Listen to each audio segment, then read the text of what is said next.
नमस्ते। नमस्ते। ये नालंदा विश्वविद्यालय देखने आए हैं, 1600 साल पुराना। तो हर हॉस्टल के सामने देखिए अलमारी है। कौन सा? भगवान बुद्ध का प्रतिमा था, मूर्ति चला गया संग्रहालय में। ये अलमारी है। हाँ, जो भी जाते थे नमन करके जाते थे। बुद्धम शरणम गच्छामि, धम्मम शरणं गच्छामि, संघम शरणं गच्छामि। इसका अर्थ हुआ बुद्धम को बुद्धि की शरण में जाना है, संघम मतलब संगठन बना के रखना है, धम्मम मतलब होता है जो प्रकृति के रास्ते पर चलता है। ईटा वाला जो पार्ट देख रहे हैं, इतना बड़ा काठ का दरवाजा था, है ना। दरवाजा को मोहम्मद बिन बख्तियार खिलजी ने जला दिया था, है ना। जहाँ जहाँ लकड़ी का पार्ट था सब जला दिया। जला हुआ निशान हम आगे दीवार में दिखाएंगे। छात्रावास था, हॉस्टल। अच्छा, ये छात्रावास रूम था। हाँ, ये पत्थर का टुकड़ा देख रहे हैं, पिलर था, खंभा। अच्छा अच्छा, जैसे हम लोग सीमेंट छड़ वालों का प्रयोग करते हैं, उसमें पत्थर का पिलर रहता था, इसके ऊपर छत रहता था। आंगन था जो ओपन रहता था, आंगन ही क्लास होता था। उस समय का आचार्य था नागार्जुन, शिलभद्र, दावट ठकवा, चंद्रकृति, ब्रोचना, असंघा, गुरुपति संघ, है ना। हम लोग सेकेंड फ्लोर पर चले, फर्स्ट फ्लोर नीचे दबा हुआ। कैसे दबा हम बताएंगे। एक कमरे जो देख रहे हैं सब खाली है ना, वो मिट्टी से भरा हुआ। इसी तरह से सारे कमरा मिट्टी से ढका हुआ था, है ना। दिखाने के लिए हाँ, इसको एक नमूना के लिए छोड़ दिया गया। इस तरीके से ढके इस तरह से एक तरीके से था ना। सारा को मिट्टी को हटाया गया। कैसे हटाया हम एक्सप्लेन करेंगे थोड़ा। कमरा इतना मोटा मोटा जैसे एक रूम में एक विद्यार्थी रहते थे। रूम थोड़ा एक रूम में एक विद्यार्थी को रहने के लिए हॉस्टल था, छात्रावास। अच्छा। कमरा ऐसा था कि नेचुरल एयर कंडीशन था, यानी गर्म के दिन में गर्म महसूस नहीं होता था, ठंडा के दिन में ठंडा नहीं लगता था। ये 5 से 6 फीट का दीवार देख रहे हैं ना, इसके वजह से एयर कंडीशन थोड़ा अंदर वाला जो ताखा जो देख रहे हैं, ये दीपक जलाने के लिए था। अच्छा, ये वाला ताखा दीपक जलाने के लिए था, एक बुक वगैरह रखने के लिए था। आइए देखिए पूरा एकदम। इसका ऊंचाई 45 था, 45 फीट था। हाँ, 15-15 फीट पर छत रहता था। कुमार गुप्त वाला नीचे दबा हुआ। हम लोग हर्षवर्धन पर चल रहे हैं। देवपाल वाला टूट गया। अच्छा, कुमार गुप्त आया, 200 साल तक राज किया। हर्षवर्धन आया, उसी के ऊपर बनाते चला गया। ये 3 डायनेस्टी बना हुआ था। कौन उसके बाद ईटा जो कट कट के लगा हुआ, इससे पहचान होता है कि ऊपर वाला बिल्डिंग टूटा हुआ निकला। अच्छा, तीसरा कौन सा के लिए है ना, 9x18 के रहता था ईटा, है ना। देखिए उसी जमाने का ईटा है। देखिए चौला चौला, ये 100% पुराना ईटा है। ये सब देखिए ना ओरिजिनल ईटा है। इधर वाला देखिए रिपेयरिंग किया गया। रिपेयरिंग वाला अपने पता चलता है ना। रिपेयरिंग वाला अपने पता। ये ऊपर छत पर से भी चढ़ी होगा उस जमाने में, है ना। इधर जाके देख सकते हैं ना ऊपर। चलो विश्वविद्यालय बता रहे हैं 1600 साल पुराना है। तो नालंदा विश्वविद्यालय का निर्माण सबसे पहले बनाया था कुमार गुप्त। प्रथम ने 413 AD। कुमार गुप्त का पिता का नाम था चंद्रगुप्त द्वितीय। चंद्रगुप्त द्वितीय के पिता का नाम था समुद्रगुप्त। समुद्रगुप्त का पिता का नाम था चंद्र प्रथम। उसका पत्नी का नाम था लिच्छवी राजकुमारी देवी। समुद्रगुप्त का पत्नी का नाम था दत्ता देवी। समुद्रगुप्त का 2 पुत्र था, रामगुप्त और चंद्रगुप्त द्वितीय, जिसमें रामगुप्त का पत्नी का नाम था ध्रुव देवी। अपने बड़े भाई को हत्या कर दिया था ना, चंद्रगुप्त द्वितीय ने रामगुप्त को हत्या कर दिया था, है ना। पहले अपहरण करके शादी किया अपने भाभी से, उसके बाद हत्या किया। और दूसरे राजा बनाया हर्षवर्धन ने 7वीं शताब्दी, उसको डेटेट किया। तो गुप्ता डायनेस्टी वाला नीचे दबा हुआ है। हम लोग सेकेंड फ्लोर पर चले हैं। तो हर्षवर्धन और राजवर्धन दोनों भाई था। हर्षवर्धन का पिता का नाम था प्रभाकर वर्धन। हर्षवर्धन का माता का नाम था यशोमती। हर्षवर्धन का पत्नी का नाम था दुर्गावती। हर्षवर्धन का बहन का नाम था राशि। हर्षवर्धन का जन्म हुआ था 590 ईस्वी, थानेश्वर, है ना। थानेश्वर पड़ता हरियाणा में। और तीसरा राजा बनाया देवपाल ने 9वीं शताब्दी। देवपाल का पिता का नाम था धर्मपाल। धर्मपाल का पिता का नाम था गोपाल, है ना। और देवपाल का माता का नाम था राणा देवी। जब नालंदा यूनिवर्सिटी चल रही थी तो इसका एरिया 10 किलोमीटर लंबा था, अब 5 किलोमीटर चौड़ा। उस समय 108 हॉस्टल था, 108 सब्जेक्ट का पढ़ाई होता था, 108। यहाँ 3 बड़ा लाइब्रेरी था। लाइब्रेरी का नाम था रत्ना सागर, 9 मंजिला का था। रंतरंजी का और रत्ना देवी 6 तल्ला का था। इसमें मोहम्मद बिन बख्तियार खिलजी ने लाइब्रेरी को जलाया तो 6 महीना तक लाइब्रेरी जलता रहा। बख्तियार खिलजी था जो कुतुबुद्दीन ऐबक का सहायक सेनापति था। अब कुतुबुद्दीन ऐबक था जो मोहम्मद गोरी का था। लाइब्रेरी जलने के बाद यूनिवर्सिटी बंद हो गया। कितना बौद्धिक को मारा, कितना नेपाल की तराई से भागा।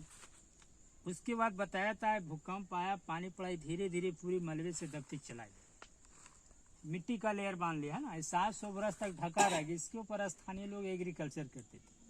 अब 800 साल तक पढ़ाई चला। अब 21वीं सदी चल रहा है ना। अब 21वीं सदी तीसरा दशक में लोग हिले हुए। 10 साल का एक दशक बोलता है, तो 100 साल बराबर 10 दशक हो गया है ना। तो यूनिवर्सिटी का बना हुआ 1600 साल पुराना है। तो नालंदा खोज किससे हुआ, खुदाई किससे हुआ? आप लोग हेनसंग नाम जानते हैं? हेनसंग चाइना से आया था पढ़ने के लिए है ना। हर्षवर्धन काल में हेनसंग 4 भाई था, भाई में छोटा था। 602 ईस्वी में उसका जन्म हुआ। 13 वर्ष में दीक्षा लिया, 20 वर्ष में बौद्ध भिक्षु बना। 629 ईस्वी में घर छोड़ा, 29 वर्ष की उम्र में घर छोड़ दिया।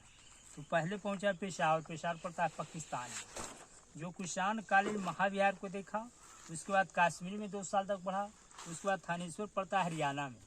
उसके बाद मथुरा होते हुए कनौज आ गया। जब कनौज पड़ता है उत्तर प्रदेश में, उस समय राजा था हर्षवर्धन। हेनसंग का स्वागत किया। फिर उसके बाद वैशाली पाटलिपुत्र गया, जो नालंदा आया। तो उस समय यहाँ का आचार्य था शिलभद्र। तो हेनसंग यहाँ पढ़ा भी और पढ़ाने के भी कार्य किया। यहाँ के बारे में पूरा वर्णन किया, लिखा, बौद्ध ग्रंथ को ले गया। उस डायरी का नाम था शिवकी है ना। डायरी मिला 1861 में, चाइनीज भाषा में लिखा हुआ था। इसको ट्रांसलेशन किया गया, अध्ययन किया गया। उस डायरी के आधार पर इसको लॉर्ड कनिंघम ने खुदाई करवाया। आजादी के पहले किसका सरकार था जी? अंग्रेज लॉर्ड कर्जन अंग्रेज का है ना। अंग्रेजों का सरकार था। तो इसको लॉर्ड कनिंघम ने खुदाई करवाया। खुदाई कब चला? 1915 से लेकर 1937 तक, यानी 22 साल तक कंटिन्यू खुदाई हुआ। इस नालंदा विश्वविद्यालय का मेन गेट लाइब्रेरी तक नहीं, वो गेट से आए, वो न्यू गेट बनाया गया। कहाँ पर लाइब्रेरी था वो भी नहीं मिला। यहाँ 10,000 विद्यार्थी पढ़ते थे, 1500 टीचर था। पहला विश्वविद्यालय था तक्षशिला, जो पाकिस्तान में रावलपिंडी के पास। दूसरा था नालंदा, तीसरा था विक्रमशिला भागलपुर। उस समय बिहार और उड़ीसा, बंगाल तो के स्टेट में आता था ना। उसके बारे में भी एक्सप्लेन कर देते हैं सर। सबसे कोना पर ऊंचा वाला बड़ा वाला जो स्तूपा जो देख रहे हैं ना, सबसे ऊंचा वाला, ये क्या है इसका? हाँ बता रहे हैं। उसके वहाँ भी ले जाएंगे। तो बुक वगैरह में देखते हैं, इंटरनेट वगैरह होता है, उसी का चित्र रहता है। इतिहास का पन्ना में देखते हैं उसी। जब नालंदा, जब भगवान धाम का बगीचा था, कौन आए थे तो? उस समय कुछ नहीं था, एकदम है ना, जंगल ही जंगल था। तो 2 लोकल शिष्य बनाए। शिष्य मतलब होता है प्रिय स्टूडेंट। लोकल के 2 चुने। तो एक का नाम था सारीपुत्र, एक का नाम था महामुगलायन। तो महामुगलायन का घर नालक ग्राम बोलता है। नालंदा मोड़ बगले से यहाँ से 2 किलोमीटर है, नालक ग्राम बोलता है। और सारीपुत्रा का बगल में सरीचा गांव है। तो महामुगलायन जब बौद्ध धर्म प्रचार करने के लिए गया था, तो ही उनका मृत्यु हो गया। साक्षी अभी 200 रुपया वाला नोट निकाला है भारत सरकार ने। उस नोट पर देखिएगा साक्षी का। साक्षी पड़ता है मध्य प्रदेश भोपाल में है ना। तो सारीपुत्रा महामुगलायन के दोनों कार्तिक का पुनिया के दिन जन्म हुआ था। दोनों एक ही दिन का जन्म हुआ था ना। 2 किलोमीटर का आगे पीछे घर था। ये सारीपुत्रा का समाधि। सारीपुत्रा का माँ का नाम था रूपसारी, पिता का नाम था भगनत। तो इस सारीपुत्रा का समाधि है। सारीपुत्रा का माँ का नाम था रूपसारी, पिता का नाम था भगनत। और पुत्र था और 2 पुत्री था है ना, जिसमें एक महेंद्र, एक संगमित्रा, जो दोनों बहुत प्रचार करने के लिए श्रीलंका तक गए। अशोक सम्राट के माता का नाम था सुभद्रागी, पिता का नाम था बिंदुसार। अब अशोक सम्राट के दादा का नाम था चंद्रगुप्त मौर्य। तो पहले वो बना, उसके बाद यूनिवर्सिटी बना 1000 साल के बाद। मतलब पहले बीसी बना। बीसी कौन होता है? Before Christ. यूनिवर्सिटी बना एडी में। एडी कौन होता है? आफ्टर डेट है ना। वहाँ तक तो हो गया। ये चौकोर वाला जो देख रहे हैं पीछे जगह, मेडिटेशन, ध्यान लगाना, योगा है ना। क्योंकि भगवान बुद्ध को ज्ञान प्राप्त हुआ था मेडिटेशन करके। बोध गया बोधि वृक्ष के नीचे। कहीं कहीं गोल गोल वाला जितना भी देख रहे हैं, गोल वाला भी राउंड है। गोल वाला है। उस समय जो स्टूडेंट टीचर जो अध्ययन काल में गुजर जाते, उसका डेड बॉडी उसका घर पहुंचना संभव नहीं था। इसलिए उसमें देश विदेश लोग पैदल यात्रा करके आते थे पढ़ने के लिए। गुजर जाने के बाद उसका डेड बॉडी पहुंचना संभव नहीं था, इसलिए उसको जला के घड़ा में रख कर को समाधि। गोल गोल जितना भी देख रहे हैं, छोटा वाला सब समाधि है। ये सब करकट वाला जितना भी देख रहे हैं, रेड रेड जो करकट लगा हुआ है, ये सब मंदिर था। मंदिर को चैत्या कहा जाता था, चैत्य मंडप। कौन सा बता रहे हैं? आपका मंदिर देखे कि नहीं? मंदिर देखे का वो? अंदरवा गए थे। अच्छा, मंदिर हम दिखाएंगे। पहले इतिहास बता, घूमने में आसान है, समय है ना आपको सर? भैया बिल्कुल हम लोगों के पास समय पानी थोड़ा सा पी लीजिए आप भी। पानी पी। हम्म, भगवान बुद्ध का माँ का नाम था महामाया, पिता का नाम था सुदोधन। सुदोधन। हाँ। बुद्ध भगवान का पत्नी का नाम था यशोधरा नाम। बुद्ध भगवान का पुत्र का नाम था राम। बुद्ध भगवान का जन्म हुआ था लोमनी में, है ना। उनका बचपन में नाम था सिद्धार्थ। जन्म हुआ 563 ईसा पूर्व। 7वें दिन उसका माँ एक्सपायर कर जाती, तो उसका लालन पोषण करता है सतीली माँ। सतीली माँ का नाम था प्रजापति। भगवान बुद्ध को फादर को सुदोधन को बोला था कि आपका एक ऋषि मुनि ने, ऋषि मुनि समझते हैं साधु लोग कभी कभी जाते हैं ना किसी के द्वारे पर, तो इसी तरह से एक ऋषि मुनि ने कहा था उसका सुदोधन को कि आपका पुत्र आगे जाके सन्यासी बनेगा या राजा बनेगा ना। तो सुदोधन बड़ा चिंता में पड़ गया भाई कि हम राजा, हमारा पुत्र क्यों सन्यासी बनेगा, है ना। तो क्या व्यवस्था कर दिया कि राजमहल में उसको घर से निकलने की इजाज़त भी नहीं दिया, इसीलिए उसको कम उम्र में भी साधे भी कर दिया कि ताकि आगे जाके साधु नहीं बने, है ना। 16 वर्ष की उम्र में कुछ प्रांत के बाद एक पुत्र पैदा हुआ जिसको नाम रखा है राम, है। तो एक दिन सैर करने के लिए यानी टहलने के लिए निकले, तो रास्ते में विभिन्न प्रकार के देखे, बूढ़ा व्यक्ति, मरा हुआ, सन्यासी, बीमारी। बूढ़े व्यक्ति डंटा लेके जा रहा था, पूछा अपने साथी से ये कौन आदमी भाई, जी सभी को बूढ़ा होना है। 4 आदमी कंधे पर लेके जा रहा था, वो पूछा ये कौन आदमी मरा हुआ। इसी देख के बहुत आश्चर्य हो गए। वो रात को निकल पड़े ज्ञान के लिए, है ना। तो सबसे पहले पहुंचे वैशाली में उनका प्रथम गुरु मिला आलरकला, है ना। दर्शन शास्त्र की शिक्षा ग्रहण किया। उसके बाद आ गए नालंदा, है ना। नालंदा है, उसके बाद नालंदा के बाद गए राजगीर। ज़्यादा करके भगवान बुद्ध राजगीर में बिताए। जब राजगीर आए तो उस समय राजा था बिम्बिसार, है ना। उस समय राजधानी राजगिरी था, है ना। जब बिम्बिसार का पुत्र अजातशत्रु गद्दी पर बैठा तो ले चल गया पाटलिपुत्र। उस समय राजधानी पाटलिपुत्र था। एक समय राजधानी था कहाँ, वैशाली भी था। वैशाली का नाम सुने हैं ना? वैशाली भी था एक राजधानी, है ना।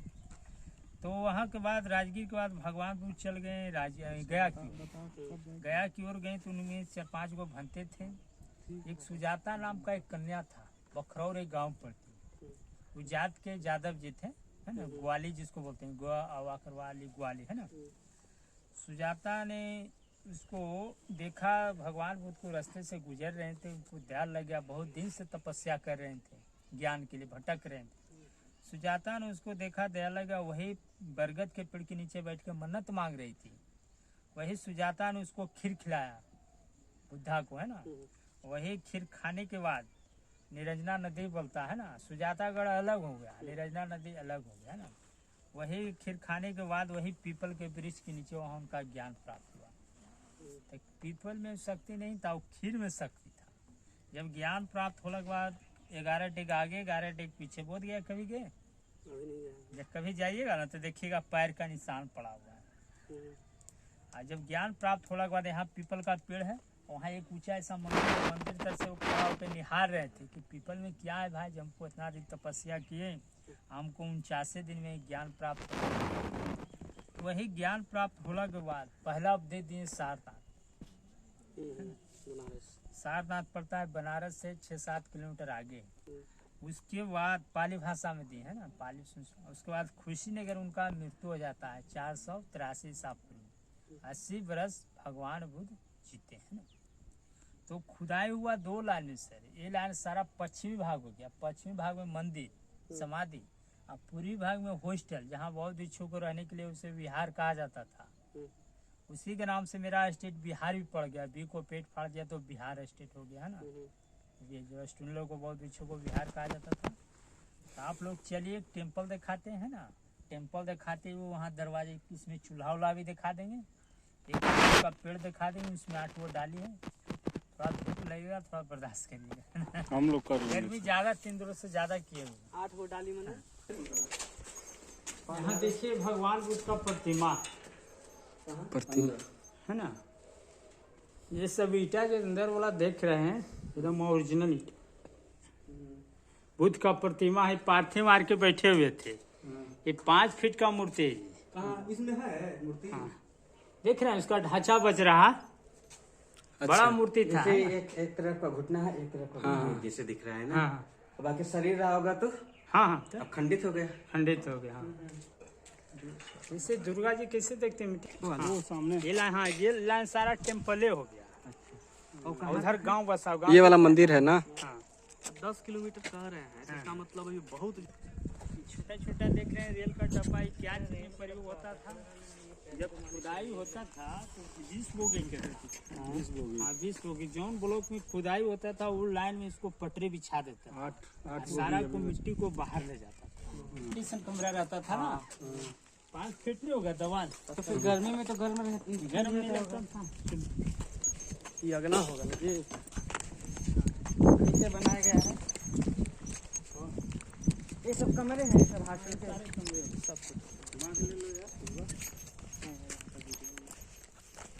ये आपका 4 खन का चूल्हा हो गया जी।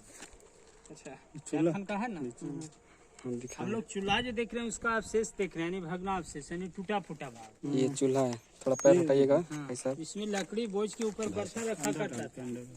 इसमें डबल चूल्हा, ये जो है इसकी डिजाइन है चूल्हे की। चूल्हे की पीछे करके वहाँ से लीजिए तो नहीं आएगा। हाँ यहाँ से लगते हैं।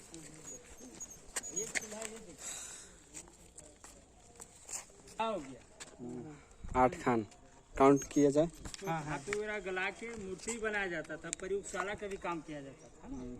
यहाँ 16 खान का चूल्हा हो गया, जिसको कला विज्ञान पढ़ना है। इसमें धुआं हो गया, देखिए 8 कोने का कुआं है ये। 8 कोना है ना, सटभुज। बड़ी खाल है। अरे मोबाइल मत गिरे, अभी पानी इसमें है जी। तो अंदाजा लग सकता है ना, आप बता रहे थे कि हम लोग सेकंड फ्लोर पे हैं, ये तो अंदाजा लग ही सकता है ना कुएं से। एक फ्लोर नीचे दबा हुआ है। उसका अलग से रहता था ना। दूसरा आया, तीसरा आएगा तो ये कुआं वही गड्ढा न रहेगा। पत्थर का टुकड़ा देख रहे हैं किला, बरसात का नाली प्रवास था आगे नहीं। पास वाला था ना। पानी पीने के लिए सुविधा।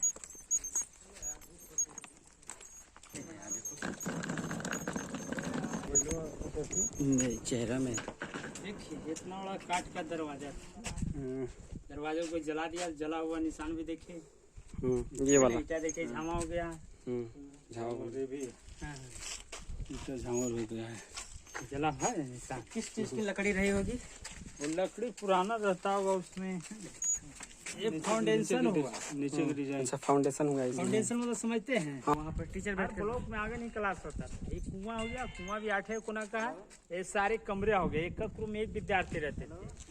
उस समय 11,500 कमरा रहता था। अच्छा 10,000 स्टूडेंट को और 1500 टीचर का। तीनों हॉस्टल देखा है, तीनों सारा से मिल रहा है ना, सारा ब्लॉक के खेस। ये 8 कोने का कुआं बना हुआ था। जोड़ रहे हैं यार। देखो देखो कौन बना नहीं है। है ना, षटकोण ये अष्टभुज। अच्छा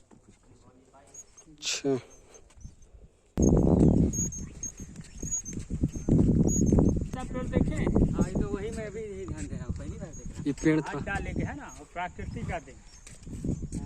उस समय का नहीं ज्यादा दिन की सावत होना। आप पीछे से लीजिए तब आएगा हाथ डाले। फोटो ले लेंगे।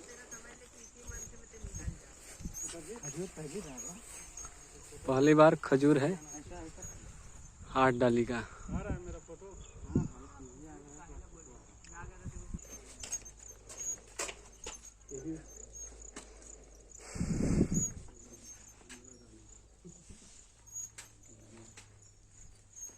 देखिए भगवान बुद्ध का प्रतिमा देखिए, यहाँ भी उसी तरह से मंदिर है जैसा वो टेम्पल देखा है ना। मंदिर का भाग मिल रहा है ना, सब एक ही जैसा है।